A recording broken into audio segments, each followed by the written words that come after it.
Good morning, student. I am Nivedita Singhdeo of Marwadi College, English Department. Today I am going to take your online classes for English Core. As we have started the book V Stars in English Core, that is of 100 mark, we will continue with its lessons or chapters. Today I am going to start lesson number 4. V Stars lesson number 4, The Enemy by Pearl S. Berg. Main characters are Dr. Sadao Hoki, Hannah, Tom, and two servants.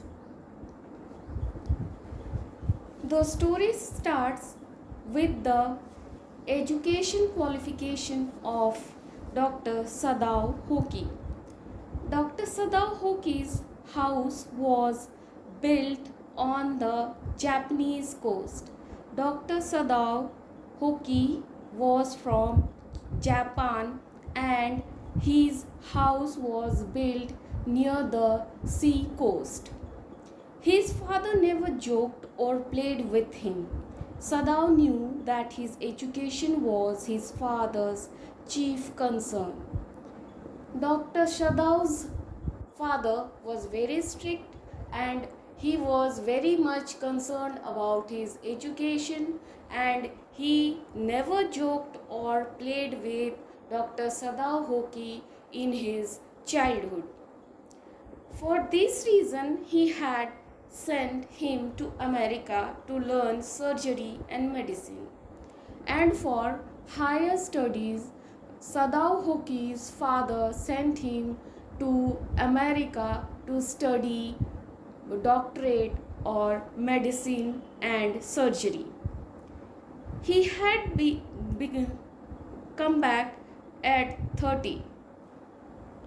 Before he died, his father had seen Sadao become a famous surgeon and a scientist.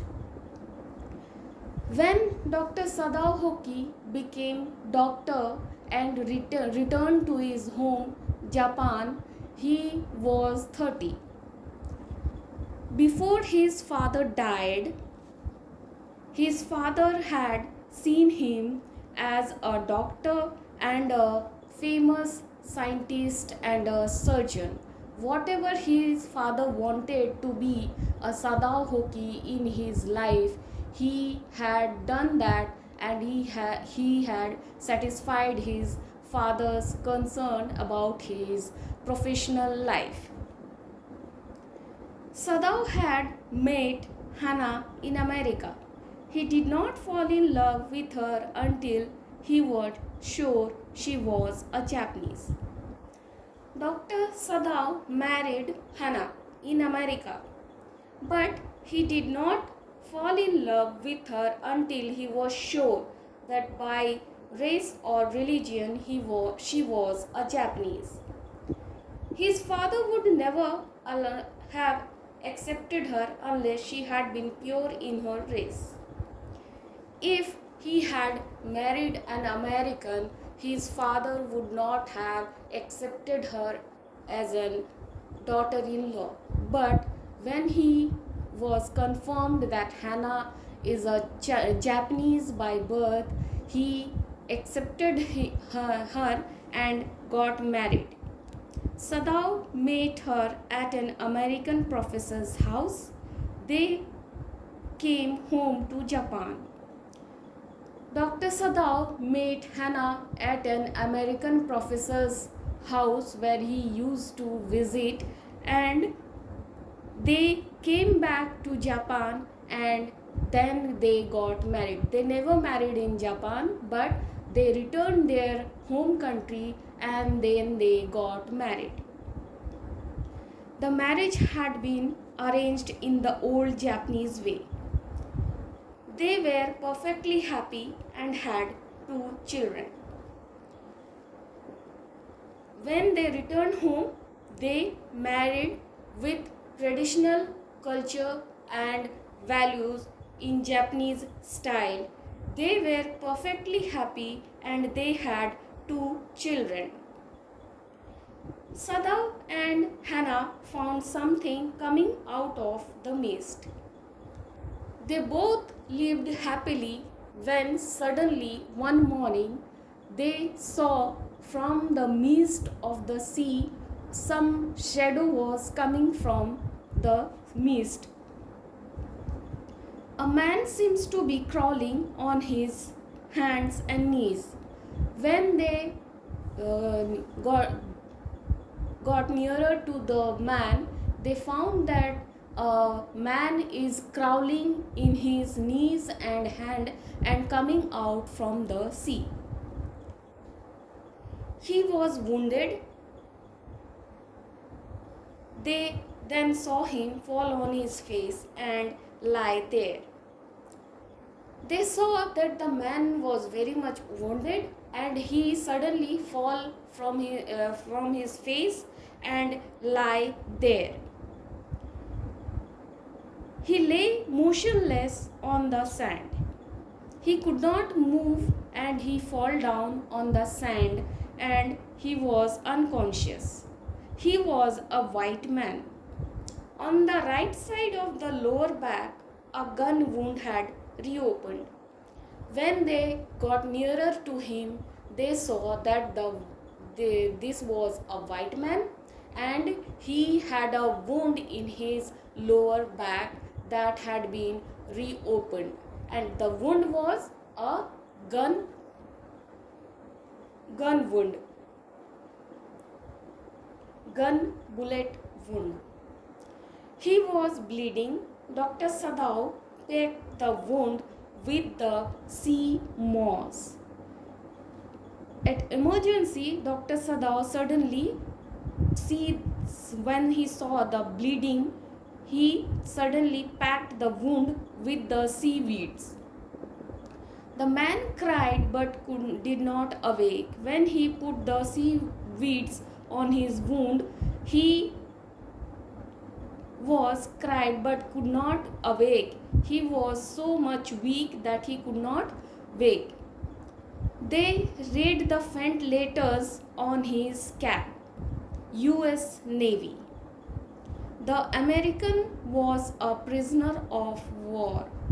When they saw the cap of that white man, it was faintly written U.S. Navy. That means he was an American soldier and he must be a prisoner of war, and he had been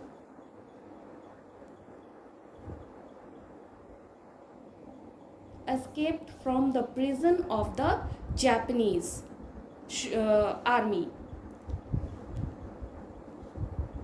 They wanted to shelter the white man, but if they sheltered the white man in their house, they would be arrested.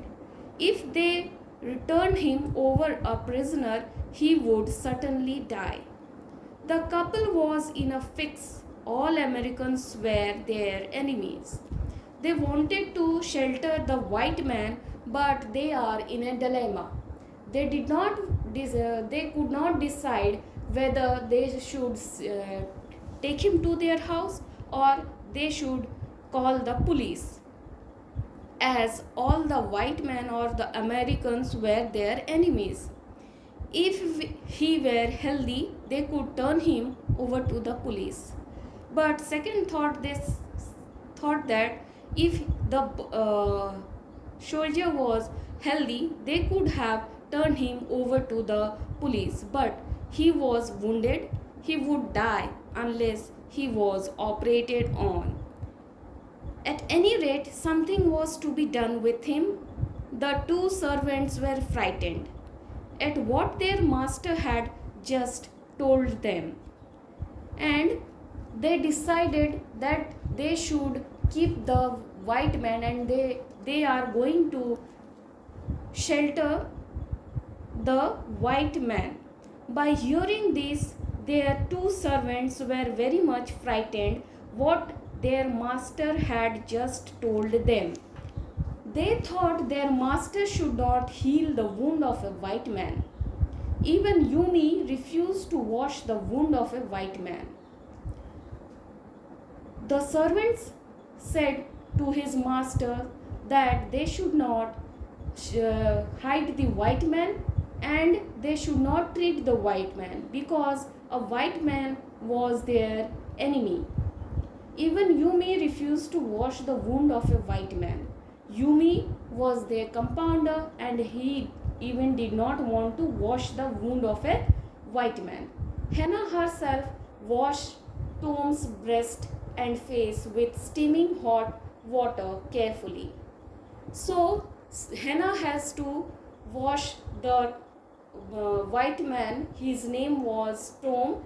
His bleeding breast and face with steaming hot water very carefully. Up to now, we will conclude this lesson in our next video.